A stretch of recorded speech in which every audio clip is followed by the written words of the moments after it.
Praise Lord, जय मसीह। मैं Stanley Macwan, मेरे YouTube channel Hindi Gujarati Bible study में आपका स्वागत है। मेरे चैनल को आज अभी इसी वक्त आप सब्सक्राइब कर लीजिए और परमेश्वर के ज्ञान में आप बढ़ते जाओ। कैन, जो कि बहुत ही बुरा इंसान था, उसके काम भी बुरे थे। बाइबल में भी लिखा है कि कैन दुष्ट से था, लेकिन वो जो कैन था जिसने अपने भाई का मर्डर कर दिया, और वर्ल्ड में सबसे पहला मर्डर करने वाला खूनी अगर कोई है तो वो कैन है। कैन की वजह से लोगों को पता चला कि मर्डर भी हो सकता है। आज जितने भी लोग मर्डर करते हैं, मैं तो मानता हूँ कि कैन ने उनको सिखाया, लेकिन फिर भी मैं ऐसा कहता हूँ कैन बहुत अच्छे थे। हाँ, कैन बहुत अच्छे थे। वो भेंट लेकर परमेश्वर के पास आए थे। उनकी भेंट को परमेश्वर ने ग्रहण नहीं किया था, लेकिन फिर भी मैं बोलता हूँ कैन बहुत अच्छे थे और कैन को बहुत भारी दंड हुआ, लेकिन फिर भी मैं कहता हूँ कैन बहुत अच्छे थे और आपसे तो बहुत अच्छे थे। कैसे? कैन में कौन सी अच्छाई थी? और कैन में जो अच्छाई थी वही अच्छाई आप में नहीं है। वो घटी आपके अंदर कौन सी है? वो सब कुछ जानने के लिए मेरे साथ लगातार इस वीडियो में अंत तक बने रहो।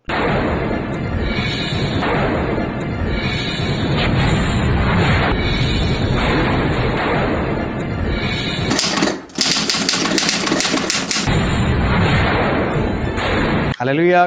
पिता परमेश्वर के वचन की ओर चले और बाइबल से हम पढ़ते हैं उत्पत्ति का पुस्तक, उसका अध्याय 4 और पहले वचन से लेकर 7वें वचन तक। जब आदम अपनी पत्नी हवा के पास गया, तब उसने गर्भवती होकर कैन को जन्म दिया और कहा, मैंने यहोवा की सहायता से एक पुरुष पाया है। फिर उसने उसके भाई हाबिल को भी जन्म दिया। हाबिल भेड़ बकरियों का चरवाहा बन गया, परंतु कैन भूमि पर खेती करने वाला किसान बना। कुछ दिनों के पश्चात कैन यहोवा के पास भूमि की उपज में से कुछ भेंट ले आया, और हाबिल भी अपनी भेड़ बकरियों के कई एक बछड़ों से बच्चे भेंट चढ़ाने ले आया और उनकी चर्बी भेंट चढ़ाई। तब यहोवा ने हाबिल और उसकी भेंट को तो ग्रहण किया, परंतु कैन और उसकी भेंट को उसने ग्रहण न किया। तब कैन अति क्रोधित हुआ और उसके मुंह पर उदासी छा गई। तब यहोवा ने कैन से कहा, तू क्यों क्रोधित हुआ और तेरे मुंह पर उदासी क्यों छा गई है? यदि तू भला करे तो क्या तेरी भेंट ग्रहण न की जाएगी? और यदि तू भला न करे तो पाप द्वार पर छिपा रहता है और उसकी लालसा तेरी ओर होगी और तुझे उस पर प्रभुता करनी है। पिता परमेश्वर का वचन हमारे बहुत ही आशीषित है और परमेश्वर का वचन सच्चा है। और बाइबल में लिखा है, यदि तू सच्चाई को जानेगा तो सच्चाई तुझे आज़ाद करेगी। बहुत ध्यान से परमेश्वर के वचन को सुनना, समझना, ग्रहण करना, उसके अनुसार चलना, ताकि हम स्वर्ग राज्य के वारिस हो सके। एक छोटा सा शहर था और शहर हरा भरा हुआ था और उसमें कुछ विश्वासी लोग भी रहते थे। एक चर्च भी था, पास्टर साहब भी थे वहाँ पर, और शहर के बाहर से एक नदी जाती थी। और एक बार 3 परमेश्वर के दास आए, 3 सेवक लोग आए और वो लोग जगह ढूंढ रहे थे। तो उन लोगों ने नदी के पार उस पार उन्होंने देखा कि एक अच्छा सा हरा भरा पेड़ है, नीचे वहाँ पर जगह है। तो वो लोग वहाँ पर रुक गए, तीनों वहाँ पर बैठ गए। अब ये तीनों परमेश्वर के दास है। उन्होंने किसी को कुछ कहा नहीं कि हम परमेश्वर के दास है, प्रार्थना करते, ये करते, वो करते, ऐसा कोई अपनी एडवर्टाइज नहीं की। लेकिन किसी ने देखा ये 3 लोग है कौन? नदी के उस पार वो लोग बैठे हैं यहाँ पर, तो कोई इंसान गया होगा। अभी नदी थोड़ी बड़ी थी और उसको क्रॉस करना मुश्किल था, और उसके लिए किश्ती वहाँ पर रहती थी। तो किश्ती वाला इधर से उधर 10 रुपये में लेकर जाता था। तो लोग जाने लगे। एक भाई पहले गया, तो भाई आप साहब कौन हो, कहाँ से आए हो? बोले वो सब छोड़ो, हम तो परमेश्वर के दास है। तो बोले क्या करते? बोले हम प्रार्थना करते। होगी उसकी कोई समस्या? इन लोगों ने प्रार्थना की, उसका काम हो गया। उसने दूसरे को बताया, दूसरा गया, दूसरे ने तीसरे को बताया, बात फैलती गई। अब जो विश्वासी लोग हैं वो लोग तो वहाँ पर जाने लगे। अभी धीरे धीरे क्या हुआ, जो संडे को जो चर्च चलता था वो चर्च में लोगों की उपस्थिति कम होने लगी, लोग वहाँ पर जाने लगे। तो पास्टर को पता चला कौन है, कौन आया है, ये मेरे लोगों को कौन चुरा कर लेकर जाता है, कौन भेड़िया आया हुआ है। तो उसको पता चला कोई 3 लोग आए। बोलो चलो आज तो मैं मिलने के लिए जाता हूँ, है कौन। और पास्टर वहाँ पर गए, जो किश्ती वाला था उसको बोला उस पार लेकर जाओ। उस पार गए। जब इन 3 लोगों को देखा, ना कपड़े का ठिकाना, ना बालों का ठिकाना, साधारण से दिखाई देने वाले। पास्टर को तो ऐसा कोई होंगे, बड़े लोग होंगे, सिद्ध जैसे दिखते होंगे, अच्छे दिखने में होंगे, और मुझे उनके साथ कुछ बातें करनी पड़ेगी। ये तो गंवार जैसे दिखते। हौसला बढ़ गया, इनको तो मैं ऐसे ही भगा दूंगा। और उनको बोला आप लोग करते क्या हो। बोले हम कुछ नहीं करते। तो बोले मेरे चर्च वाले यहाँ पर क्यों आते। बोले हम तो बुलाने के लिए नहीं जाते। तो बोले आप क्या करते हो, प्रार्थना करते हो। बोले हम प्रार्थना करते। तो बोले कैसी प्रार्थना करते हो। बोले आप कौन हो। बोले हम मैं पास्टर हूँ, मैंने बाइबल में PhD की है, मैं ऐसा ऐसा पास्टर नहीं बना। ये लोग 3 लोग डर गए। बोले इतना बड़ा दास परमेश्वर का। पास्टर जी हमको प्रार्थना नहीं आती। नहीं करते कैसे प्रार्थना हो तो बताओ। बोले हम तो इतनी प्रार्थना करते कि पिता पुत्र पवित्र आत्मा आप भी 3 हम भी 3 हम पर कृपा करो बस। बोले ये कैसी प्रार्थना, पिता पुत्र पवित्र आत्मा आप भी 3 हम भी 3 हम पर कृपा करो, ये कैसी प्रार्थना।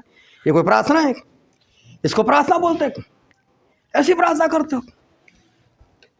तो बोला पास्टर जी आप हमको सिखाओ कैसे प्रार्थना करनी चाहिए। तो पास्टर ने उन लोगों को प्रार्थना सिखाई, ऐसे ऐसे प्रार्थना करना, ऐसे शब्दों से प्रार्थना करना। ये तीनों टेंशन में आ गए, हमको तो प्रार्थना आती नहीं। बोले हम याद कैसे रखें। बोले लिख लो। बोले लिखना नहीं आता। पास्टर बोलते इनको लिखना भी नहीं आता। पास्टर को घमंड आ गया। बोले कोई बात नहीं, मैं दूसरी बार बोलता हूँ, तीसरी बार बोलता हूँ, 3-4 बार बुलवाया प्रार्थना। और उन लोगों ने प्रार्थना कर ली, सीख ली प्रार्थना। और फिर पास्टर वहाँ से निकले, वो संतुष्ट थे।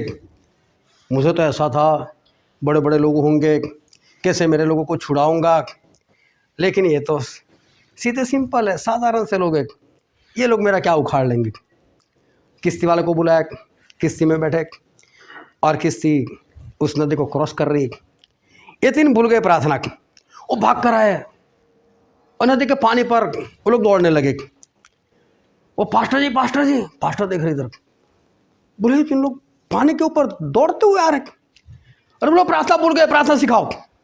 बोले वो छोड़ो, ये पानी पर ये कैसे दौड़ रहे। तो उसमें क्या है, परमेश्वर महान, वो 3 हम 3, बस अपनी कृपा करो, बात खत्म। और बोले नहीं जैसी आती वैसी किया करो, जाओ मेरी प्रार्थना मत करना, मुझे तो किश्ती की जरूरत पड़ती है। प्रार्थना उसके शब्द कैसे हो, उसके शब्द कैसे होने चाहिए, किस तरह से प्रार्थना करनी चाहिए, वो कोई बड़ी बात नहीं। लेकिन एक बार प्रभु यीशु के चेले थे, वो प्रभु यीशु के चेलों ने प्रभु यीशु से पूछ लिया, यीशु हमको भी प्रार्थना करना सिखाओ ना। वो यूहन्ना, उसके चेले, वो सभी लोग प्रार्थना करते, तो फिर आप हमको भी सिखाओ कि प्रभु हमको प्रार्थना कैसे करनी चाहिए, हमको प्रार्थना करना सिखाओ। तो प्रभु यीशु ने उनको प्रार्थना करने सिखाई। और प्रार्थना के शुरुआत के शब्द क्या थे, हे हमारे स्वर्गीय पिता। अभी देखो प्रभु यीशु ने इनको डायरेक्ट प्रार्थना नहीं सिखाई, प्रार्थना के शब्द डायरेक्ट नहीं सिखाए, लेकिन प्रभु यीशु ने कुछ और पहले सिखाना चाहा। और सच में देखो तो प्रभु यीशु ने जो प्रार्थना सिखाई कि हे हमारे स्वर्गीय पिता, पूरे बाइबल में पढ़कर देखना, उन चेलों ने कभी ये प्रार्थना की ही नहीं है। ये प्रार्थना कभी किसी ने नहीं की। ये मालूम नहीं लोग मीटिंग के आखिर में प्रार्थना बोलते क्यों है, क्योंकि बाइबल में ऐसा भी नहीं लिखा कि हे स्वर्गीय पिता ये आखिर में बोला करो, प्रभु की सिखाई हुई प्रार्थना बोला करो। ऐसा भी प्रभु उसने सिखाया नहीं हमको। ये लोग बोलते क्यों है। ये जो प्रार्थना है हे हमारे स्वर्गीय पिता, उसके ऊपर एक बार हमने स्टडी की थी। उसके 14 पार्ट बने थे और 14 पार्ट मिलकर तकरीबन 21 घंटे की स्टडी हुई थी। ये जो प्रार्थना है छोटी सी, जो हम 1 मिनट में बोल देते, लेकिन उसके अंदर इतनी ज़्यादा सीखने की बात है कि 21 घंटे लगते सीखने में। कभी देखना, सब कुछ पढ़ा इंटरनेट के ऊपर, लेकिन वो जो शब्द है, वो शब्द सिखाने से पहले प्रभु सुने अपने चेलों के साथ कुछ और बातें की और उन्होंने कुछ सिखाया उनको कि सही में जो प्रार्थना है उसके शब्द बोलने से पहले क्या करना चाहिए, वो प्रभु ने सिखाया। और बाइबल में हम पढ़ते मत्ती रचित सुसमाचार उसका अध्याय 6 और 5वें वचन से लेकर 8 वचन तक पढ़ो। जब तू प्रार्थना करे तो कपटियों के समान न हो, क्योंकि लोगों को दिखाने के लिए आराधनालयों में और सड़कों के मोड़ों पर खड़े होकर प्रार्थना करना उनको अच्छा लगता है। बाइबल में लिखा है कि जब तू प्रार्थना करे तो बोले लोगों को दिखाने के लिए सड़क के ऊपर, उसके मोड़ के ऊपर, ऐसे कहीं पर प्रार्थना ना करो। फिर मैं तुमसे सच कहता हूँ कि वे अपना प्रतिफल पा चुके। परंतु जब तू प्रार्थना करे तो अपनी कोठरी में जा और द्वार बंद करके अपने पिता से जो गुप्त में है प्रार्थना कर, तब तेरा पिता जो गुप्त में देखता है तुझे प्रतिफल देगा। यहाँ पर लिखा है कि जब तू प्रार्थना करे तो बोला अपने कमरे में चला जा, कमरे में जाकर दरवाज़ा बंद कर ले और दरवाज़ा बंद करने के बाद तू प्रार्थना कर, किसी को पता ना चले कि तू प्रार्थना कर रहा है। और जो परमेश्वर गुप्त में ये तेरी प्रार्थना देख रहा है कि तू भी गुप्त में कर रहा है, वो तुझे प्रतिफल देगा। तो प्रार्थना जाहिर में लोगों को दिखाने के लिए करने की बात नहीं है, लेकिन अकेले में गुप्त में परमेश्वर के साथ बैठकर करने वाली चीज़ है। फिर आगे पढ़ो क्या लिखा है। प्रार्थना करते समय अन्य जातियों के समान बकबक न करो, क्योंकि वे समझते हैं कि उनके बहुत बोलने से उनकी सुनी जाएगी। इसीलिए तुम उनके समान न बनो, क्योंकि तुम्हारा पिता तुम्हारे मांगने से पहले ही जानता है कि तुम्हारी क्या क्या आवश्यकताएं हैं। देखो परमेश्वर ऐसा बोलते हैं कि तुम प्रार्थना में जो मांगने वाले हो, तुम्हारी आवश्यकता कौन कौन सी है, वो तो परमेश्वर पहले से जानते हैं। और इसलिए बोले बकबक मत करो। देखो प्रार्थना, और प्रभु यीशु ने प्रार्थना में ही ऐसा बोला कि प्रार्थना बकबक नहीं होनी चाहिए। इसका मतलब जब आप प्रार्थना करते हो तो प्रार्थना में ध्यान रखो, लंबी प्रार्थना की ज़रूरत नहीं है, दिखावा करने के लिए प्रार्थना करने की ज़रूरत नहीं है। आपकी जो भी आवश्यकता है वो तो परमेश्वर जानते ही जानते हैं। उनको नहीं भी बताओगे तो भी चलेगा, लेकिन प्रार्थना में बक बक नहीं होनी चाहिए। इस बात को ध्यान में रखना। अगर आपके साथ कोई बातें करता हो तो ठीक है, आपको अच्छा लगता है, लेकिन कोई एक की बात 4-5 बात दोहरा दे, बार बार एक ही बात किया करे, फिर ऐसा ये जाए तो यहाँ से अच्छा है। और अगर प्रार्थना में ऐसा होगा तो जो हमको नहीं बोलना है वो भी हम बोलते रहेंगे तो फिर उसका कोई फायदा नहीं है। प्रार्थना पॉइंट टू पॉइंट किया करो। अगर किसी को बोल दिया जाए कि चलो संगति की शुरू की प्रार्थना करो, तो शुरू की प्रार्थना में वचन नहीं आता है, वचन के बारे में करो ही ना, बस शुरुआत की प्रार्थना करो कि परमेश्वर जो लोग नहीं आए, वक्त पर नहीं आए, उनको ऐसा मन दो कि वक्त पर आए। शैतान उनको जो वक्त पर नहीं आने देता, वो लोग शैतान पर विजय प्राप्त करते हुए वक्त पर आने पाए, ऐसा उनको मन मिले। क्योंकि हम प्रभु से मिलने के लिए जाते हैं, तो उनको पता होना चाहिए कि प्रभु को मिलने के लिए कब जाना चाहिए, कितने बजे जाना चाहिए। लेकिन जो अकल नहीं जिसमें, और हम तो यहाँ प्रार्थना शुरू कर रहे हैं, तो ऐसे लोगों के अंदर फिर पवित्र आत्मा तो होते ही नहीं है। तो रास्ते में तो कहीं भी उनका एक्सीडेंट हो सकता है, कोई भी मार सकता है उनको। तो इसके लिए उनके लिए प्रार्थना करो कि उनको संभाल कर लेकर आए। आराधना की प्रार्थना है तो बस इतनी प्रार्थना किया करो कि परमेश्वर सच्चाई से और आत्मा से आराधना आपको पसंद है, तो बस हम सच्चाई से और आत्मा से आपकी आराधना कर सके, इसलिए आपकी सच्चाई और आत्मा उंडेल दो, बात खत्म है। लेकिन फिर परमेश्वर हम प्रार्थना करें, आपकी उपस्थिति से हम बढ़ जाए, परमेश्वर आपकी महिमा के लिए हम ताली बजाए, परमेश्वर सा हे करो वो करो, वो सब करने की ज़रूरत नहीं है लंबी प्रार्थना करने की। सीधी सिंपल प्रार्थना किया करो। प्रार्थना होनी चाहिए, वो बकबक नहीं होनी चाहिए। उसके बाद जब वचन के लिए प्रार्थना करें तो सिर्फ वचन की प्रार्थना करो कि परमेश्वर आपके दास के जरिए पवित्र आत्मा आप बोलो और हमको भी सुनने का हृदय दो, ग्रहण करने का हृदय दो, बस बात खत्म करो। कोई को डिस्टर्ब ना करने पाए, बस उससे ज़्यादा हमें कुछ भी बोलने की ज़रूरत नहीं है। प्रार्थना में बकबक नहीं होनी चाहिए, ऐसा परमेश्वर कहते हैं। प्रार्थना हमारी पॉइंट टू पॉइंट वो होनी चाहिए। क्यों? प्रभु यीशु ने प्रार्थना के शब्द बताने से पहले क्यों प्रभु यीशु ने पहले ये बातें सिखाई कि लंबी मत प्रार्थना करना, दिखावे की प्रार्थना ना करना। क्यों प्रभु यीशु ने पहले ये बात बताई कि आपकी ज़रूरतें परमेश्वर जानते हैं, इसलिए प्रार्थना में बकबक मत करना। क्यों प्रभु यीशु ने पहले ये बात बताई अकेले में गुप्त में प्रार्थना करना। उनको डायरेक्ट वो शब्द सिखाने चाहिए, वो शब्द नहीं सिखाए।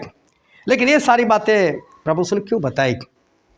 अगर बताई है तो उसकी कोई ज़रूरत होगी, किसी कारणवश परमेश्वर ने, प्रभु यीशु ने ये बात अपने चेलों को सिखाई। उसके बाद दान देने के बारे में, उसके बारे में भी प्रभु यीशु ने बताया कि दान कैसे देना है। लेकिन प्रभु यीशु ने ऐसा नहीं बोला कि दशमांश दो। आज सब वचन ध्यान से सुनकर जाना। दशमांश दो ऐसा परमेश्वर ने नहीं बताया, क्योंकि वो तो मालाकी पहले ही बता चुके थे। मूसा ने भी पहले ही बता दिया है कि आप जो भी कमाया करते हो उसका 10वां हिस्सा वो तो परमेश्वर का है ही है। तो जब प्रभु यीशु की बारी आई दान के बारे में बोलने की, उन्होंने बोला कि दशमांश दो, 10% निकाल कर दो, ऐसा उन्होंने नहीं बताया। लेकिन उन्होंने कुछ और बातें बताई। उन्होंने ऐसी बातें बताई कि दान देना है कितना, वो नहीं, किस तरह से देना है। वो प्रभु से सिखाया कि दान की अमाउंट कितनी होनी चाहिए वो नहीं बताया, लेकिन किस तरह से देना है वो बताया। और मत्ती में ऐसा लिखा है, उसका अध्याय 6 और वचन 2, 3, 4। इसीलिए जब तू दान करे तो अपने आगे चोरी न बजवा, जैसे कपटी सभाओं और गलियों में करते हैं, ताकि लोग उनकी बढ़ाई करें। मैं तुमसे सच कहता हूँ कि वे अपना प्रतिफल पा चुके। परंतु जब तू दान करे तो जो तेरा दाहिना हाथ करता है उसे तेरा बायां हाथ न जानने पाए, ताकि तेरा दान गुप्त रहे, और तब तेरा पिता जो गुप्त में देखता है।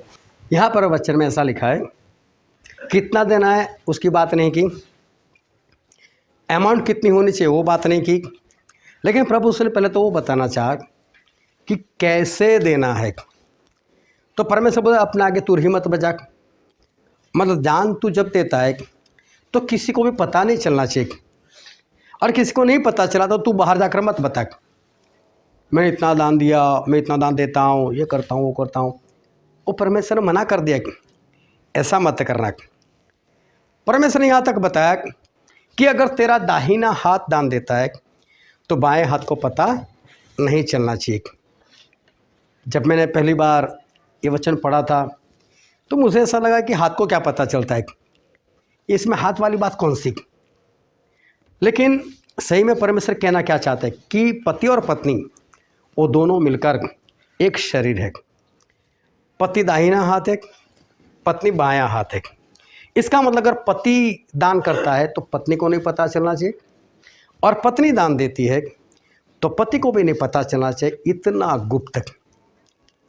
इस बात को कई बार हम सीख चुके हैं, लेकिन ध्यान में रखना कि जब आप दान देते हो, अगर आप पत्नी हो और दान देती हो तो आपके पति को कभी भी नहीं पता चलना चाहिए, और अगर पति देता है तो आपकी पत्नी को नहीं पता चलना चाहिए। वो बात कभी बाहर ही नहीं आनी चाहिए, मैंने दिया, इतना दिया, ये दिया, वो कुछ भी नहीं आना चाहिए। और तब परमेश्वर जो गुप्त में देखते हैं वो आपको प्रतिफल देंगे।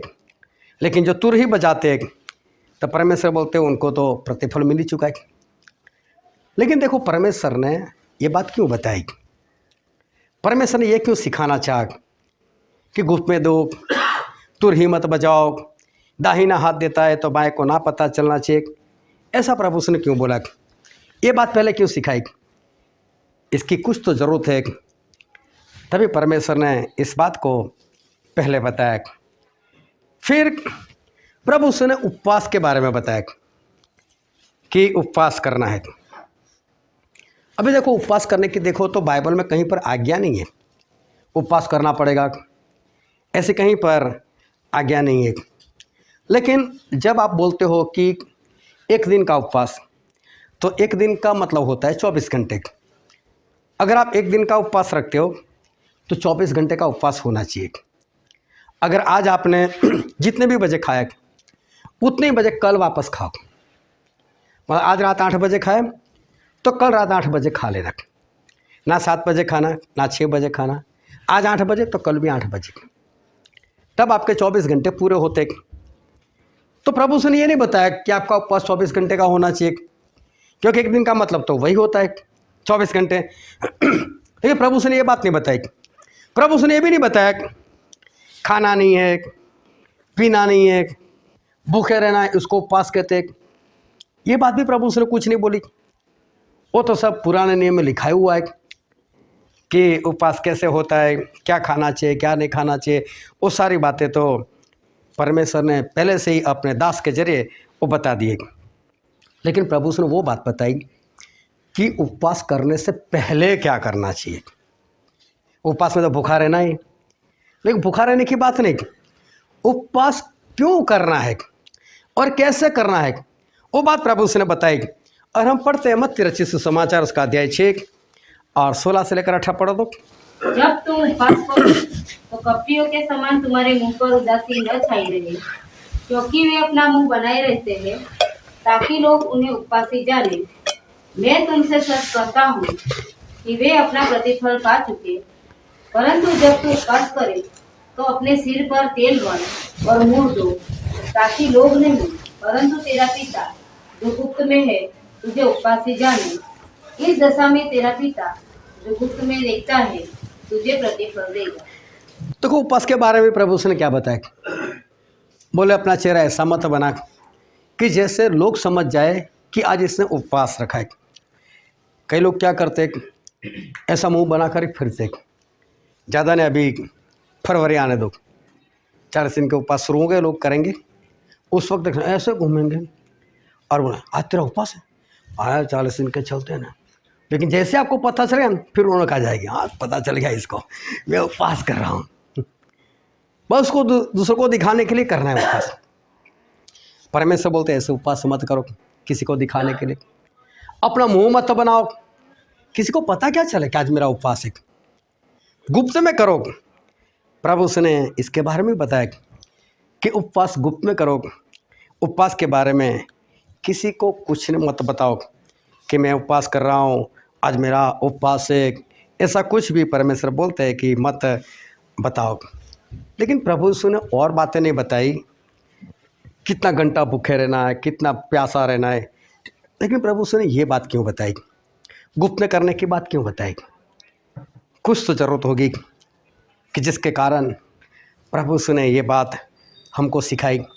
कुछ तो कारण होगा कि जिसके कारण प्रभु उसने हमें ऐसी बातें सिखाई। अभी देखो, आप सभी लोग विश्वासी है, ये तीनों काम आप करते हो। मतलब आप दान भी देते हो, आप उपवास भी करते हो और आप प्रार्थना भी करते हो, क्योंकि आप सभी लोग विश्वासी हो, परमेश्वर को मानने वाले लोग हो। और इसलिए प्रार्थना आपके जीवन में है, दान भी आपके जीवन में है और उपवास भी आपके जीवन में है। लेकिन बड़ी बात तो ये है कि आप उसको करते कैसे हो। अगर प्रार्थना करते हो तो प्रार्थना कैसे करते हो, अगर उपवास करते हो तो उपवास कैसे करते हो, अगर दान देते हो तो दान कैसे करते हो। तो सबसे पहले मैं दान की कुछ बातें करना चाहता हूँ। एक सवाल आपको पूछता हूँ, आप दान किसको देते हो?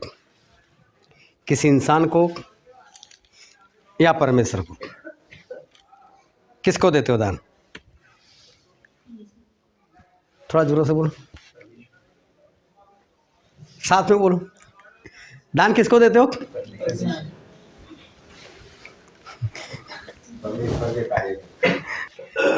अभी ध्यान से समझना, अगर परमेश्वर आपके पास आ जाए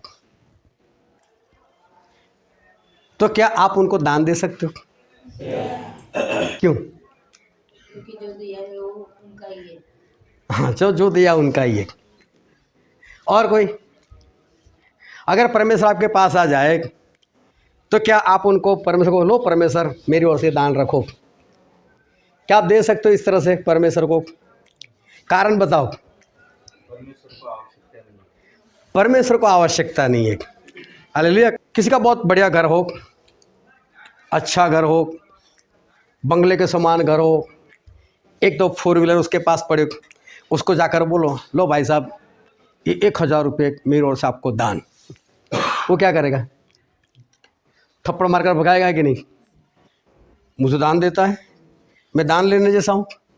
हालेलुया। चलो बताओ, दान किसको देना चाहिए? दान किसको देते हो? हालेलुया।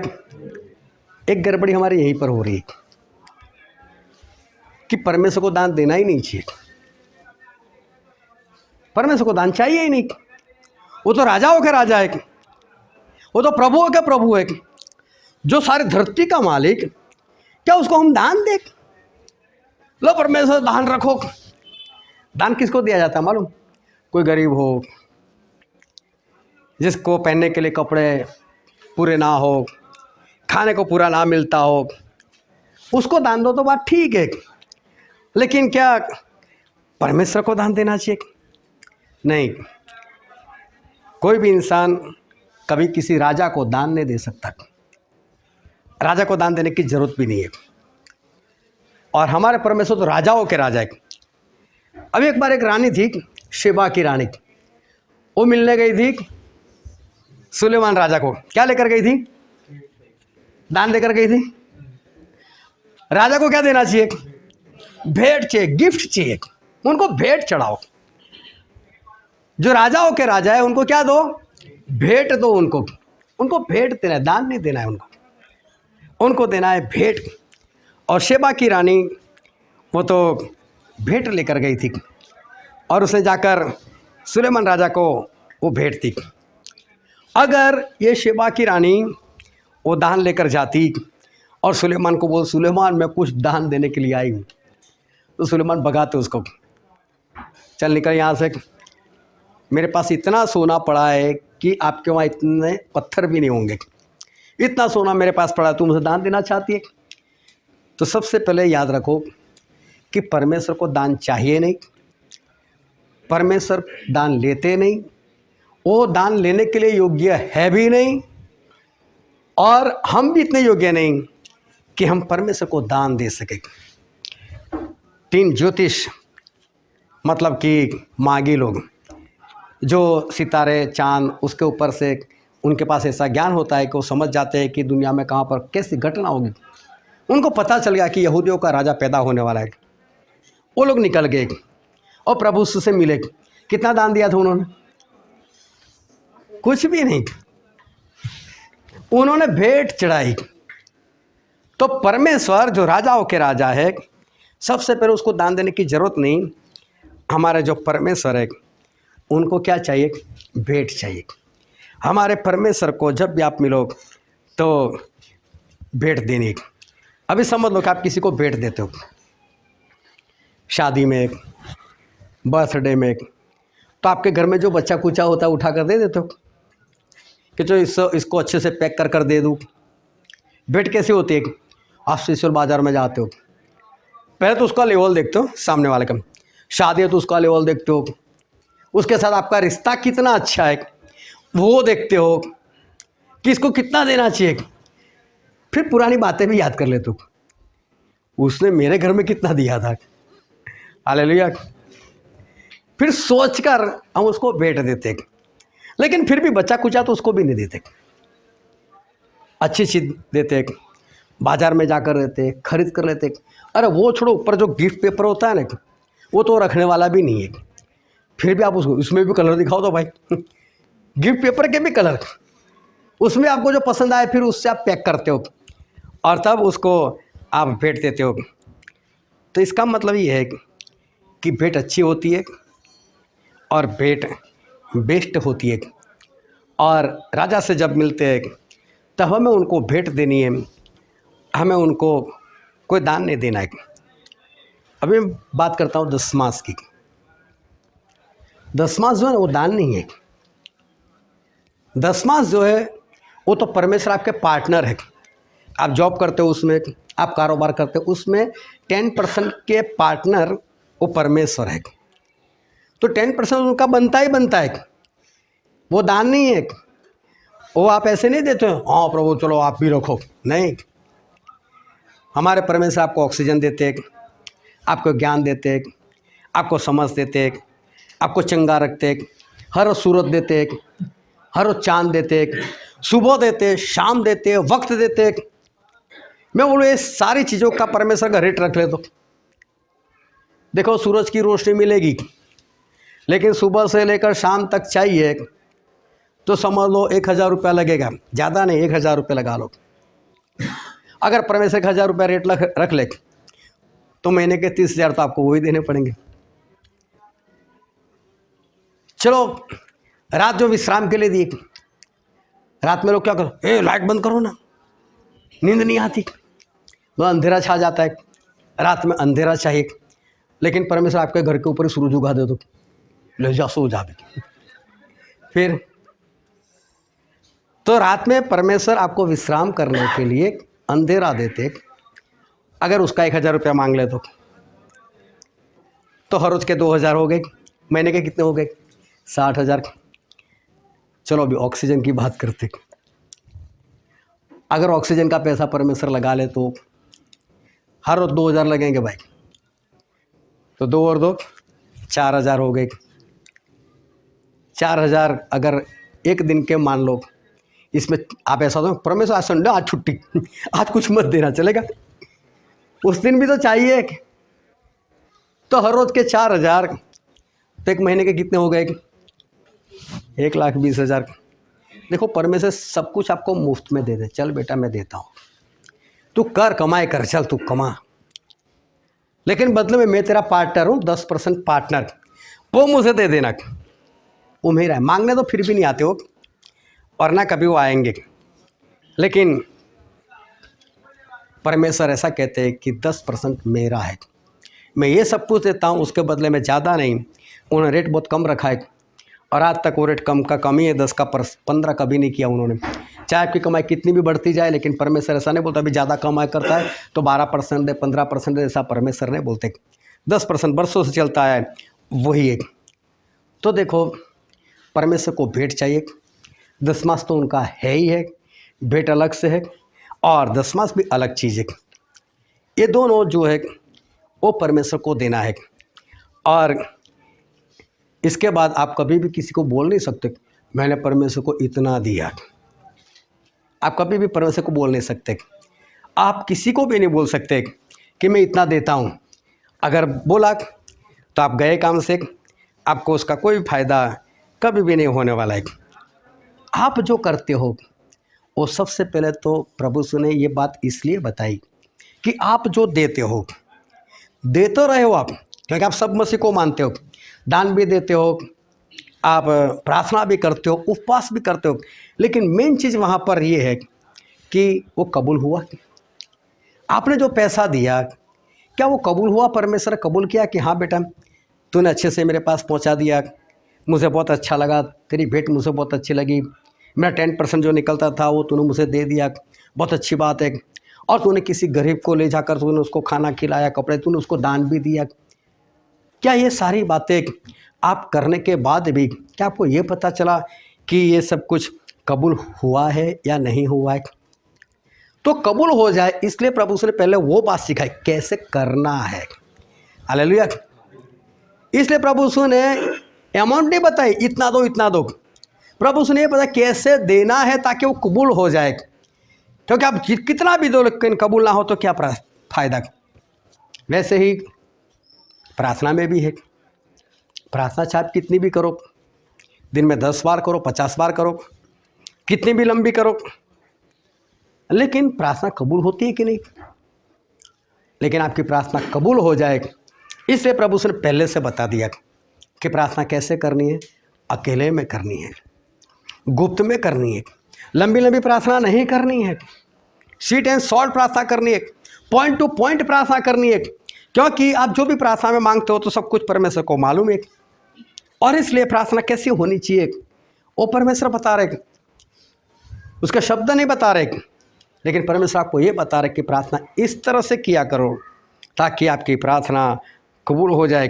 इसलिए मैं बोलता हूँ कि शुरुआत की प्रार्थना कैसे होनी चाहिए, वचन की प्रार्थना कैसे होनी चाहिए, या तो वचन के बाद की प्रार्थना कैसे होनी चाहिए, वो आपको पता होना चाहिए। लंबी लंबी प्रार्थना करने की ज़रूरत नहीं। जब भी आपको कोई प्रार्थना बोलते हैं कि इसके लिए प्रार्थना करो, उस शब्द को हमेशा याद रखो कि मुझे किस बात के लिए प्रार्थना दी गई। सिर्फ उसी बात के लिए आप प्रार्थना करो, फिर इधर उधर घूमने जाने की प्रार्थना में हमें किसी भी तरह की ज़रूरत नहीं है। कई बार खाने की प्रार्थना, परमेश्वर आपने हमको आत्मिक भोजन दिया और हमारी चिंता करते हुए अब शरीर का भी भोजन दिया। तो प्रभु बोलते मैंने कब चिंता की? मैं तो 2 मछली हो 5 रोटी तो मैं तो 5,000 को खाना खिला देता हूँ, मैंने कहा आप लोगों की चिंता की? प्रभु को भी लोग चिंता करने लगा, पूछते भी नहीं प्रभु चिंता हुई? प्रार्थना आपने चिंता किया, प्रभु हमारी आपका धन्यवाद। प्रभु को चिंता नहीं है। प्रभु बोले मेरे साथ ऐसी बातें करते। प्रार्थना पॉइंट टू पॉइंट किया करो। वह आपको ये नहीं बोला कि आत्मा की खुराक मिली, वो आप अपने अंदर धन्यवाद कर लो ना। जब आपको वचन मिला तो आप धन्यवाद करो, हाँ प्रभु मुझे वचन मिला, आपका धन्यवाद। लेकिन आपको खाने की प्रार्थना बोला गया, तो प्रार्थना कौन सी होनी चाहिए? सिर्फ खाने की प्रार्थना होनी चाहिए, बस वो खाने की प्रार्थना किया करो। तो ध्यान में रखो कि प्रार्थना हमें कैसी करनी चाहिए, प्रभु को चिंता होती है नहीं होती है, उसको ध्यान में रखो कि जो हमें चिंता करने को मना करते तो उनको तो चिंता करने की कोई आवश्यकता है नहीं। सीधी सिंपल एक धूप के समान हमारी प्रार्थना, प्रभु मैं पापी हूँ, मुझ पर दया करो। चुंगी लेने वाले ने ऐसी सिंपल सी प्रार्थना की और परमेश्वर ने उसकी प्रार्थना को कबूल किया। लेकिन फरीसी ने लंबी प्रार्थना की, प्रभु वो मेरे पीछे खड़ा है ना, वो चुंगी लेना, उसके जैसा तो मैं हूँ ही नहीं, मैं तो हफ्ते में 2 बार उपवास करता हूँ, मैं ये करता हूँ, मैं वो करता हूँ। प्रभु उसने बोला जाओ छोड़ो इसकी प्रार्थना, ये कोई प्रार्थना है क्या? प्रार्थना सही में एक धूप के समान होनी चाहिए, हल्की सी प्रार्थना होनी चाहिए, सिंपल सी प्रार्थना होनी चाहिए। इसलिए प्रभु से पहले ये सिखाया कि प्रार्थना सही में किस तरह से करनी है ताकि आपकी प्रार्थना कबूल हो जाए। दान के बारे में प्रभु ने इसलिए बताया क्योंकि आपका दान कबूल हो जाएगी। और तीसरी बात प्रभु ने सिखाई वो थी उपवास के बारे में, कि उपवास कैसे करना है। आप लोग उपवासी दिखने नहीं चाहिए, चाहे हर रोज़ उपवास करते हो, किसी को कानों कान खबर नहीं चलनी चाहिए कि आज इसका उपवास है। आपके मुंह से कमजोरी दिखनी नहीं चाहिए, उदासीपन दिखना नहीं चाहिए।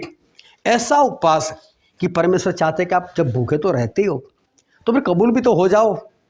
तो परमेश्वर चाहते हैं कि आपका उपवास वो कबूल हो जाए। आप देखना बाइबल में ऐसा लिखा है, मूसा ने 40 दिन 40 रात ना खाया ना पिया, ऐसा लिखा है। जब प्रभु से की बारी आई, प्रभु से भी 40 दिन तक उपवास किया था।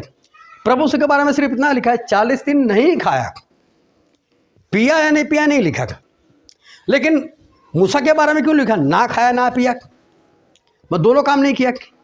लेकिन प्रभु से के बारे में सिर्फ इतना लिखा नहीं खाया। हो सकता है प्रभु ने पिया हो तभी ना लिखा हो, लेकिन ऐसा भी नहीं लिखा कि पिया था। तो हमारे पास कोई उत्तर नहीं है। लेकिन मूसा के बारे में क्यों लिखा, तो वहाँ पर एक डाउट जाता है, हो सकता है प्रभु से कुछ पिया भी हो। लेकिन दानिएल के उपवास के बारे में पढ़ना, दानिएल ने नॉनवेज नहीं खाया लेकिन वेज तो खाया, खाकर उसने उपवास किया। लो वो तो खाकर उपवास करते थे। लेकिन प्रभु के भी कबूल हो गए, मूसा के भी कबूल हो गए, दानिएल के भी कबूल हो गए। तीनों की करने की रीति कुछ अलग है। ना खाया ना पिया, ना खाया खाया भी पिया भी, लेकिन फिर भी तीनों के उपवास वो कबूल हो गए। इसका मतलब खाने पीने की बात से ज़्यादा कुछ है। तो तो वो ये है कि आप उपवास करते कैसे हो। क्या दानियल ने सभी लोगों को बोला कि देखो मैं 21 दिन तक उपवास करने वाला हूँ, क्योंकि मुझे एक विजन हुआ, उसका मतलब मुझे नहीं मालूम, 21 दिन तक मैं बना रहूँगा, देखना। नहीं, उनको तो मालूम भी नहीं था मैं 21 दिन तक करने वाला हूँ। उन्होंने तो बस उपवास करना शुरू कर दिया, जब तक मेरी प्रार्थना का उत्तर ना मिले तब तक। और प्रार्थना का उत्तर 21वें दिन मिल गया, इसलिए उनका उपवास 21 दिन तक चला। लेकिन बड़ी बात तो ये थी कि बस वो परमेश्वर में बने रहे, परमेश्वर की शांति में बने रहे, परमेश्वर के वचन में बने रहे, और गुप्त में वो उपवास करते रहे। उपवास कबूल होने चाहिए। आप प्रार्थना करते हो, आप दान देते हो, आप उपवास भी करते हो, सारी बातें बहुत अच्छी है। लेकिन सबसे बड़ी बात और महत्वपूर्ण बात ये है कि आप सब कर रहे हो वो नहीं महत्वपूर्ण है, वो कबूल भी होता है कि नहीं वो महत्वपूर्ण है। आप सुबह से लेकर रात तक प्रार्थना करो, रात से लेकर सुबह तक प्रार्थना करो, उपवास करते रहो, लेकिन अगर वो कबूल नहीं है तो फिर फ़ायदा क्या है। तो सबसे महत्वपूर्ण बात यह है कि आपकी प्रार्थना, आपके दान, आपके उपवास वो कबूल होने चाहिए। अभी पता कैसे चलेगा। एक इंसान था, उसका नाम था कर्नेलियस, और कर्नेलियस उपवास करते थे, प्रार्थना करते थे, दान भी देते थे, और उनको मिलने के लिए एक बार स्वर्गदूत आए। और बाइबल में ऐसा लिखा है, हम पढ़ते हैं प्रेरितों के काम उसका 10वां अध्याय और वचन 4। और डरकर कहा, हे प्रभु क्या है? उसने उससे कहा, तेरी प्रार्थनाएं और तेरे दान स्मरण के लिए परमेश्वर के सामने पहुंचे हैं। देखो, एक स्वर्गदूत आकर कर्नेलियस को ये बात बता रहे कि कर्नेलियस तेरी प्रार्थनाएं और तेरे दान कहाँ पर पहुंच गए?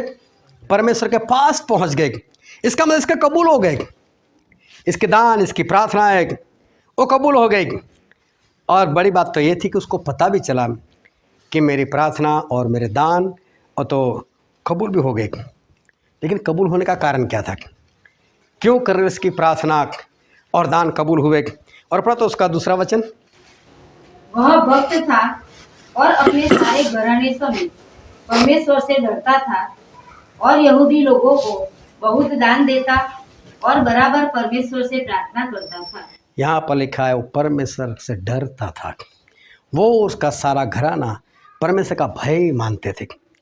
जो परमेश्वर से डरता है वो परमेश्वर के विरोध में नहीं जाता, और इसलिए इसके दान कबूल हो गए क्योंकि परमेश्वर से डरते थे। इसलिए उनकी प्रार्थना सुनी गई क्योंकि वो परमेश्वर से वो डरते थे। अभी यहाँ तो कई बार, एक बार मैं प्रार्थना में बैठा था, एक औरत थी वो प्रार्थना कर रही थी, और मुझे ऐसा लगा ये प्रार्थना करे कि प्रभु को डांट रही है। इतना जोरों से चिल्ला का ये करो वो करो। मैंने आंखें खोल कर देखा, उसका चेहरा भी ऐसा गुस्से वाला। मैंने प्रार्थना कर रही है, डांट रही प्रभु को। प्रार्थना में ये नहीं होना चाहिए कि हम प्रभु को डांटने वाले बना, आपने ये लिखा है ये कर दो, आपने वो लिखा है ऐसा कर दो। ये नहीं होना चाहिए। ये लोग परमेश्वर का भय मानते थे, परमेश्वर का भय मानते थे तो परमेश्वर की मर्जी के अनुसार करते थे। तो इनके दान, इनकी प्रार्थनाएं वो कबूल हो गई। शाऊल ने भी तो होम बलि दी थी। वो काम कौन करने वाले थे? शमूएल करने वाले थे। लेकिन वो काम किसने किया? शाऊल ने किया। तो शाऊल की होम बलि वो परमेश्वर ने ग्रहण नहीं की। उन्होंने जिस तरह से की वैसे सेम टू सेम शमूएल करने वाले थे, लेकिन शाऊल ने की थी ना तो घमंड से की थी। मैं भी तो परमेश्वर का दास हूँ, मैं भी तो कर सकता हूँ। और देखो उसकी बलि वो कबूल नहीं हुई।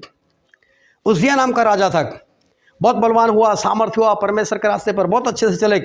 घमंड आ गया, मैं सब कुछ कर सकता हूँ। वो भागे और धूप लेकर वो परमेश्वर के भवन में जाने लगे। याजक लोग पीछे भागे, ए राजा, तू राजा है, निकल निकल निकल, ये परमेश्वर को पसंद नहीं आएगा कि तू धूप लेकर जा रहा है। और वो क्रोधायमान हो गया उनके ऊपर, मैं नहीं कर सकता, मैं भी परमेश्वर का अभिषेक।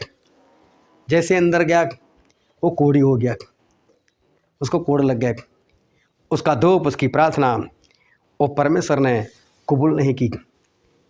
बात तो ये है कबूल हो, अगर आपकी प्रार्थना, आपके दान अगर वो कबूल ना हो तो फिर कोई फ़ायदा नहीं।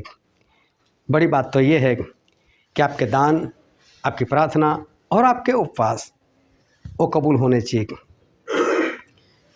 अब ध्यान से समझना कि आपके दान, आपका उपवास और आपकी प्रार्थना, उसका कबूल होने का जो आधार है वो है आपका चरित्र।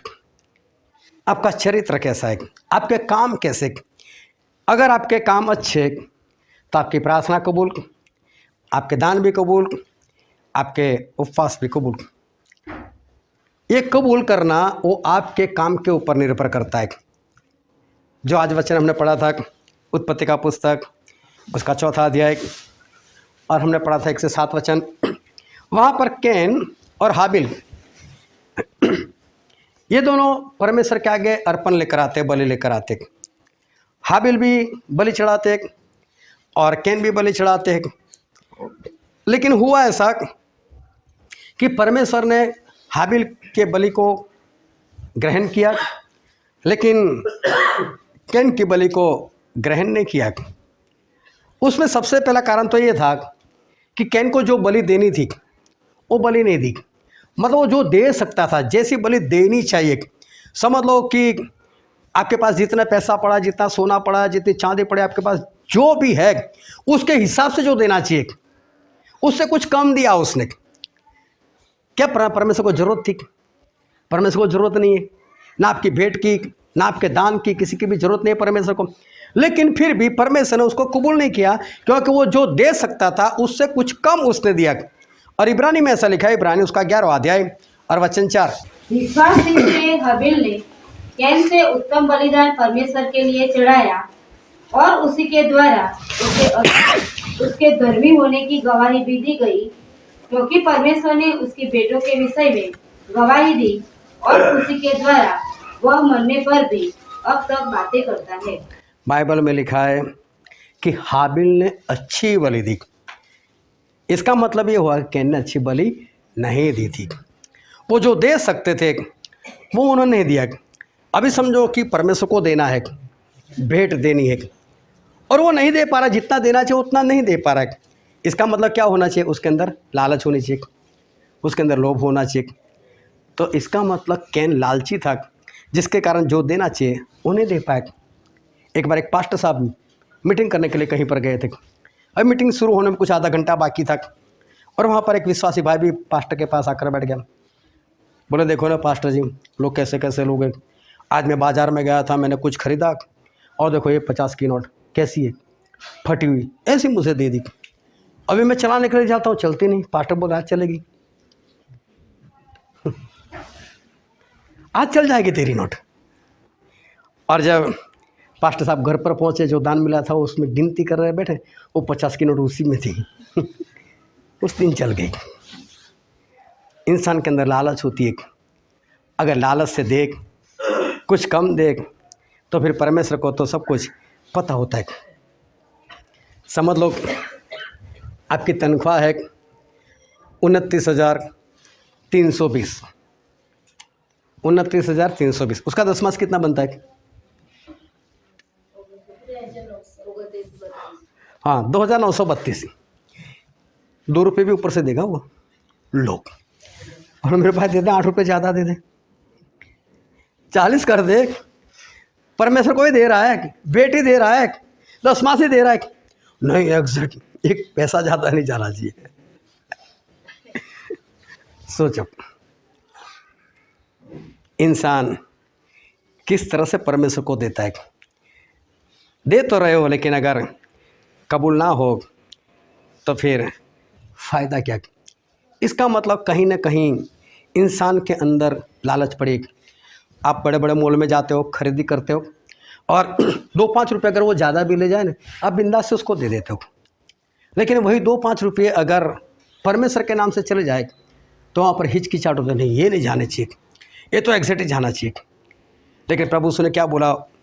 उस कैन की बलि को ग्रहण नहीं किया, और ग्रहण नहीं किया, और उसका कारण भी बताया। और जो वचन हमने पढ़ा था उत्पत्ति उसका 4वां अध्याय और उसका 7वां वचन, यदि तू भला करे तो क्या तेरी भेंट ग्रहण न की जाएगी? और यदि तू भला न करे तो पाप द्वार पर छिपा रहता है, और उसकी लालसा तेरी ओर होगी, और तुझे उस पर प्रभुता करनी है। यहाँ पर बाइबल में लिखा है कि अगर तू भला करे तो क्या तेरी भेंट ग्रहण नहीं होती। इसका मतलब उसकी भेंट जो भी है, लेकिन निर्भर कहाँ पर था, उसके कामों के अनुसार। अगर इसके काम अच्छे होते तो परमेश्वर उसकी भेंट को ले लेते। इसके काम अच्छे नहीं है तो परमेश्वर उसकी भेंट भी नहीं ली, चाहे कितनी भी देख। तो आपकी जो भी भेंट है, आपके प्रार्थना है, आपके दान है, आपके उपवास है, वो कबूल कब होंगे, किस तरह से होंगे, उसमें आपके काम अच्छे होने चाहिए। ये तीनों तीन आप करती हो, मुझे मालूम है, आप सब लोग करते हो, आप अच्छे हो, सब कुछ करते हो, लेकिन अगर आपके काम बुरे हो गए ना तो कोई भी बात ग्रहण नहीं की जाएगी। और पहले यूहन्ना की पत्री है, उसका 3 अध्याय और वचन 12 पढ़ो तो। और कैन के समान न बने, जो उसे दुष्ट से था, जो उस दुष्ट से था, और जिसने अपने भाई को घात किया। और उसे किस कारण घात किया? इस कारण कि उसके काम बुरे थे और उसके भाई के काम धर्म के थे। यहाँ पर लिखा है कि कैन के काम बुरे थे। उसके काम बुरे होने के कारण उसकी बलि, उसकी भेंट वो परमेश्वर ने ग्रहण नहीं किया। अगर आपका जीवन सही नहीं, तब कितना भी करो, कितनी भी प्रार्थना करो, कितना भी दान दो, कितना भी उपवास करो, इसका कोई फ़ायदा नहीं होगा। कैन दुष्ट था, लेकिन आज मैं जो खास आपको बताने वाला हूँ वो ये है कि कैन की अच्छाई, कैन की अच्छाई बहुत थी। चाहे बाइबल में लिखा है कैन के काम बुरे थे, लेकिन मैं उसकी कुछ अच्छाई वो आपके सामने बताना चाहता हूँ कि कैन देखने जाओ तो, मेरी निगाह से देखने जाओ तो कैन बहुत अच्छा था। किस तरह से कैन अच्छा था? बाइबल में लिखा हो तो दुष्ट से था, मतलब शैतान से था। उसके काम बुरे थे। उसे तो अपने भाई को घात कर दिया, सबसे पहले मर्डर उसने किया। उसी से लोगों को पता चला कि मर्डर भी होता है, इस तरह से हम मर्डर कर सकते। लेकिन फिर भी मैं बोलता हूँ कि कैन बहुत अच्छे थे। क्यों अच्छे थे मालूम? परमेश्वर कैन से डायरेक्ट बातें करते थे। Hallelujah, hallelujah. चलो दोनों हाथों को उठाकर बोलो हालेलुया। बोलो कैन अच्छे है कि नहीं? परमेश्वर डायरेक्ट बातें करते थे कि नहीं? विश्वासी लोगों को तो फिर भी शक, मालूम नहीं है, ये विचार आए हैं यहाँ परमेश्वर ने बोला है, मालूम नहीं। कैन को जाकर बोला, अरे परमेश्वर ने बात की है। कैन अच्छे थे कि नहीं? कि कैन के साथ परमेश्वर डायरेक्ट बातें करते थे। और भी बात बताता हूँ कि कैन अच्छे कैसे थे। बाइबल में देखते हैं, उत्पत्ति का पुस्तक उसका 4 अध्याय और वचन 5। परंतु कैन और उसकी भेंट को उसने ग्रहण न किया। तब कैन अति क्रोधित हुआ और उसके मुंह पर उदासी छा गई। देखो, कैन की बलि जब परमेश्वर ने ग्रहण नहीं की तो उसको क्रोध आया। क्रोध तो बुरी बात है, उसका मुंह फूल गया, वो भी तो बुरी बात है। लेकिन कैन को पता भी तो चला मेरी भेंट ग्रहण नहीं की। हालेलुया। क्या आपको पता चलता है आपके उपवास ग्रहण किए परमेश्वर ने? क्या आपको पता चलता है आपके दान पहुंच गए? क्या आपको पता चला कि आपकी जो प्रार्थना है वो परमेश्वर ग्रहण करते, कबूल करते? कैन कितने अच्छे थे, उनको तो ये भी पता चलता था कि परमेश्वर ने ग्रहण किया है नहीं किया, कबूल किया है नहीं किया, पता चलता था इनको तो। और देखो, जब परमेश्वर ने कबूल नहीं किया तो क्रोध आया। किसके ऊपर? नहीं, भाई के ऊपर। ये हाँ, ये है ना, इसलिए मेरी भेंट ग्रहण नहीं हुई। देखो, परमेश्वर पर तो अभी भी क्रोध नहीं कर रहे, और विश्वास कितनी प्रार्थना की। समझ में आ रही बात? हालेलुया। देखो, कैन बहुत अच्छे थे, उनको पता चल जाता था कि परमेश्वर ने मेरी भेंट को ग्रहण की या नहीं की। कैन अच्छे थे, परमेश्वर उनके साथ डायरेक्ट बातें करते थे। तो इसका मतलब कैन अच्छे थे, परमेश्वर की आवाज़ को वो बिंदास से सुन सकते थे। आज विश्वासी लोगों को पता नहीं चलता। अगर घर में बीमारी आ जाए, बच्चा बीमार हो जाए, तो क्या पता ना चले? मैं तो दान देता हूँ, मैं तो प्रार्थना करता हूँ, मैं तो उपवास करता हूँ, फिर ऐसा क्यों हो गया? इसका मतलब कहीं गड़बड़ी है, परमेश्वर ने मुझे ग्रहण नहीं किया। अगर किसी के सामने हाथ फैलाना पड़े पैसों के लिए, तो फिर समझना चाहिए कि अगर परमेश्वर ने मेरा दान ग्रहण किया होता तो फिर मुझे हाथ फैलाने की जरूरत ना पड़ती। मुझे हाथ फैलाने की जरूरत क्यों पड़ी? परमेश्वर ने मेरी बलि को ग्रहण नहीं किया, मेरे दान दशमास को, भेंट को परमेश्वर ने ग्रहण नहीं किया। हालेलुया। अपने काम को चेक करो, दिन भर आप क्या करते हो उसको चेक करो। क्यों आपकी प्रार्थना है क्यों आपके दान, क्यों आपके उपवास वो कबूल नहीं हो रहे? अपने आप को जांचो, अपने आप को परखो इस बारे में। परमेश्वर के दास ने कभी आपके बच्चों की बुराई नहीं चाही, कभी उन्होंने ऐसा नहीं समझा कि आपके बच्चे ऐसे है कि वैसे, ये करता है वो करता है। लेकिन लोगों ने परमेश्वर की दास की पत्नी को, बच्चों को भी बुरा समझाए। अपने कामों को सुधारो। क्या सोचते हो, किसके बारे में सोचते हो? अगर आपके बच्चे वो कहीं पर इधर उधर गए तो परमेश्वर के दास के बच्चों ने, उसकी पत्नी ने घर में अकेला बुलाकर समझाया उनको। कभी पूछ देखना अपने बच्चों को। लेकिन आज तक कहीं पर भी उन लोगों ने किसी से ऐसी बात नहीं कि इसका बेटा ऐसा करता है, उसका बेटा वैसा करता है, कभी भी नहीं।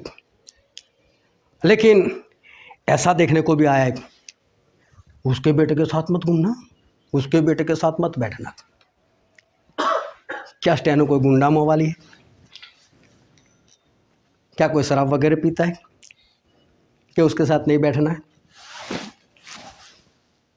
फिर आप कितनी भी प्रार्थना करो, फिर उपवास करो, दान दो, क्या फर्क पड़ता है? कैसे परमेश्वर उस बलि को ग्रहण करे? कैसे आपकी प्रार्थना को वो कबूल करे? काम है हमारे मेन, आपके शब्द मेन नहीं है। आप शब्द अच्छे अच्छे इस्तेमाल कर सकते हो, बाइबल से बोल बोल कर प्रार्थना कर सकते हो, लेकिन उससे कोई फ़ायदा नहीं होने वाला अगर आप अपने रास्ते सही नहीं करते। परमेश्वर के दास ने कभी भी नहीं चाहा कि कोई स्वर्ग में ना जाए। वह तो ऐसा चाहता है कि सारे के सारे लोग बचाए जाए। लेकिन एक बार एक बहन ने गवाही दे दी, परमेश्वर का दास और उसका परिवार वो तो पूरा स्वर्ग में। उस बहन को अलग ले जाकर बोला, हैं बिंदु स्वर्ग में जाएगी? क्यों बोले ऐसा? वो नहीं जाएगी। अरे बोले इतना तो प्रेम कर भाई, इतनी नफरत क्यों तुझसे? क्या तेरा बिगाड़ा?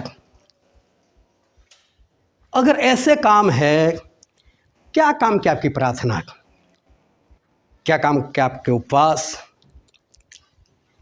क्या काम के आपके दान, दशमास या भेंट? इंसान बैठकर ऐसी ऐसी बातें करते हैं। यार हमारी मंडली में तो चमत्कार ही नहीं होते, बरसों से भूत प्रेत निकलते देखा ही नहीं। तेरी आंखें अंधी हो गई भाई, क्या चमत्कार नहीं होते? क्या परमेश्वर काम नहीं करते? करते हैं लेकिन दिखाई नहीं देता। लेकिन निंदा, बुरे काम, फिर आप प्रार्थना करो, फिर आप उपवास करो, आप भेंट भी चढ़ाओ, लेकिन क्या फ़ायदा? आज भी ईगो है, आज भी कड़वाहट है, आज भी सहनशीलता नहीं है। अगर ऐसे ऐसे काम है, बुरा लग जाता है, तो फिर फ़ायदा क्या? कई बार ऐसा होता है लोग संगति छोड़ देते, बुरा लग जाता है। कभी आकर बोला नहीं, क्यों लगा, कौन सी बातों से लगा? फिर बाहर मज़ा नहीं आता, आनंद नहीं आता, मिलता नहीं, लगता है कि गलती कर ली, फिर वापस जुड़ जाते। लेकिन फिर भी क्षमा नहीं मांगते। मैंने ऐसा गलत सोचा था, इसलिए मैं चला गया था, इसलिए मैं चली गई थी, और फिर मैं जुड़ गया क्योंकि मुझे लगा यहीं पर अच्छा है। नहीं, ना कोई कबूल। तो क्या परमेश्वर देखते नहीं है? क्या परमेश्वर समझते नहीं है? परमेश्वर आपके कामों को देखते, वो आपके कामों को देखते, वो भेंट को नहीं देखते। सिर्फ 2 दमड़ी दी थी उस स्त्री ने, तो परमेश्वर 2 पैसे कहाँ देखे? उसका मन देखा था, वो कैसी है, उसके काम देखे थे। ये मत समझो कि आप किसी तरह से परमेश्वर को खुश कर दोगे। अगर परमेश्वर को खुश करना चाहता है तो एक ही काम करो, अपने आप को सुधार लो। बस अपने आप को सुधार लो, उसी में सब है, उसी में आपकी भेंट, बलि, प्रार्थना, सब कुछ वो ग्रहण कर दिया जाएगा। वरना काम नहीं सुधारोगे तो कुछ भी नहीं होता। और अफसोस की बात यह है कि कैन को तो पता भी चल गया मेरी भेंट परमेश्वर ने ग्रहण नहीं की। इसका मतलब देने के बाद एक कैन का ध्यान था कि परमेश्वर ने ग्रहण किया या नहीं किया। लेकिन आज के विश्वासी लोगों को ये पता भी नहीं चलता कि मैं प्रार्थना करता हूँ, मैं दान दशमास देता हूँ, मैं उपवास करता हूँ, लेकिन ग्रहण हुआ या नहीं, कबूल हुआ या नहीं, उसको तो पता ही नहीं है। कम से कम अपनी परिस्थितियों से जानना सीखो कि अगर आज मेरी परिस्थिति ऐसी है तो उससे पता चल जाता है कि परमेश्वर ने ग्रहण किया या नहीं किया। मालूम है, वो भागा कैन और हाबिल को बोला, हाबिल चल चल खेत में जाकर आते, और खेत में लेकर गया, उसको ख़त्म कर दिया। ध्यान से समझना, क्यों कैन ने हाबिल को ख़त्म कर दिया। बहुत अच्छा रीज़न था उसके पीछे। काम गलत किए उसने, लेकिन उसको ऐसा हाबिल ही मर जाए, फिर तो मैं अकेला बचा ना भेंट देने के लिए, फिर तो परमेश्वर को मेरी भेंट ग्रहण करनी पड़ेगी, कबूल करनी पड़ेगी। देखो अभी उसके अंदर चाहत तो ये है कि परमेश्वर मेरी भेंट को ग्रहण कर, इसको हटा दो, इसको मार दो, ये अच्छा देता है, ज़्यादा देता है, इसलिए परमेश्वर उसके पीछे भागते।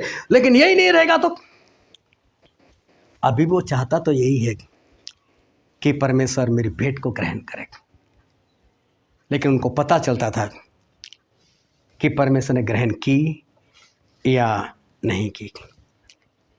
क्या आपको पता चलता है? आप जो उपवास करते हो, आप प्रार्थना करते हो, जो भी दान दशमास जो भी निकाल कर देते हो, क्या आपको पता चलता है?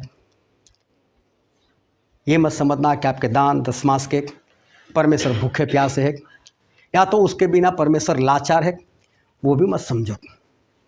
ऐसा मत समझो। बहुत लोग आए, बहुत लोग चले गए, कई लोगों ने आकर दशमास भी दिया, कई लोगों ने बंद भी कर दिया, लेकिन परमेश्वर का दास शुरू से लेकर आखिर तक वही खाता पीता, वही पहनता आया है जो आज भी है, पहले भी था।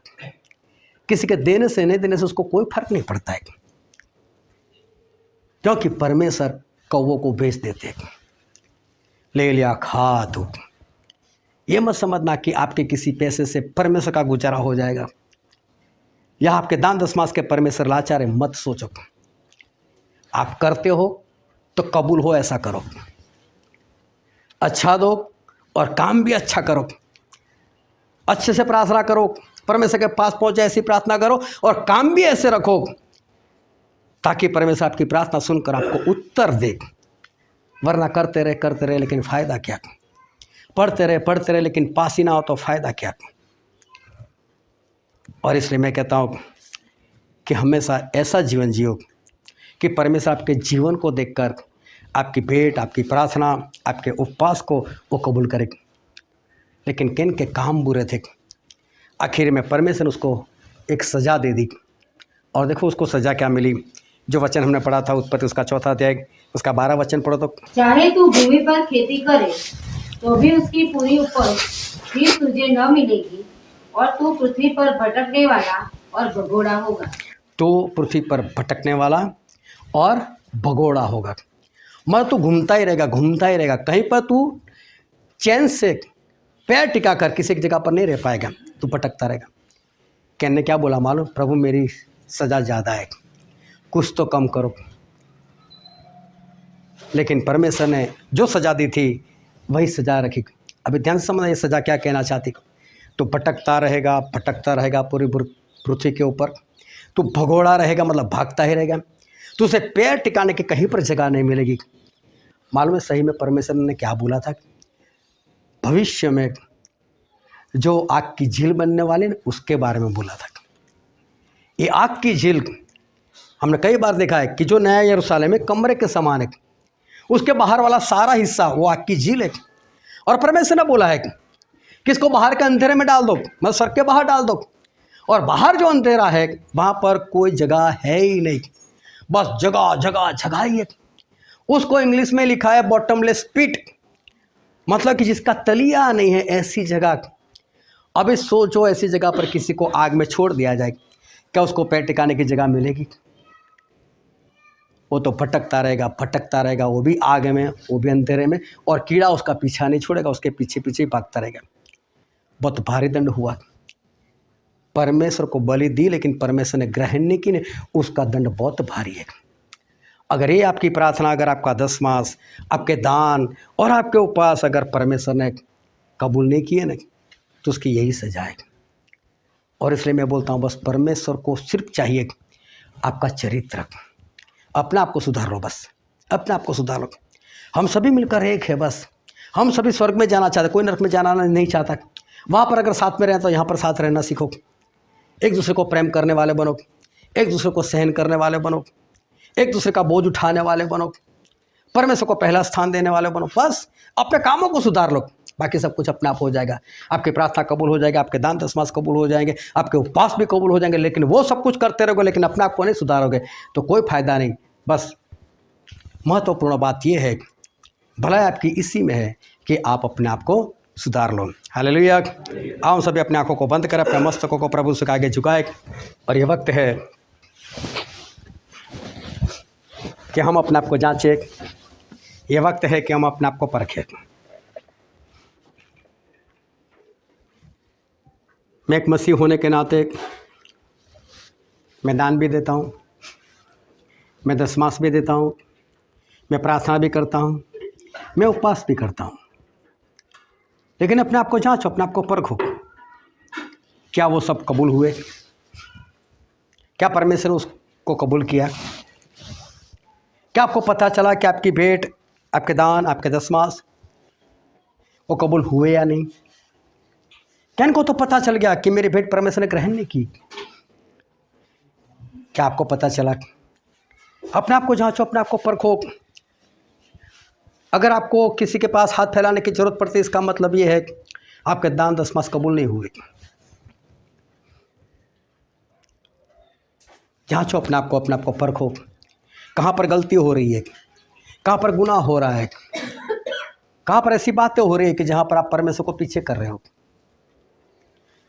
परमेश्वर को पहला स्थान देना सीखो, हर बात में पहले परमेश्वर को रखो, परमेश्वर का भय मानो। उस कुरनेलियुस को पता चल गया मेरी भेंट परमेश्वर के पास पहुंच गई, कितनी अच्छी बात है। ऐसा जीवन जो कि स्वर्गदूत परमेश्वर आपके पास भी भेज दे और आप भी जान सको कि हाँ आपकी भेंट परमेश्वर ने ग्रहण कर लिए। ऐसा जीवन जीना सीखो, क्योंकि सारी बातें इसी में है कि हमारे काम कैसा है, हमारा चरित्र कैसा है। आप क्या देते हो, कितना देते हो, कितनी प्रार्थना करते हो, कितने शब्द बोलते हो, कितने उपवास करते हो, उसको परमेश्वर से कोई लेना देना नहीं। लेकिन परमेश्वर को लेना देना आपके चरित्र से। ऐसा चरित्र बनाओ, ऐसे काम करो ताकि सारे लोग बचाए जाओ और परमेश्वर आपकी भेंट को ग्रहण करे, आपके उपवास को ग्रहण करे, और परमेश्वर वो आपके दान दशमास को भी ग्रहण करे, उसका योग्य प्रतिफल आपको दे। हाबिल मरने के बाद भी जिंदा रहे और कैन जिंदा रहने के बाद भी मर गए। हम मरने के बाद भी जिंदा हो सके ऐसा जीवन जिए, लेकिन जिंदा रहकर नरक में मरने वाले ना बने, ऐसा जीवन जिए।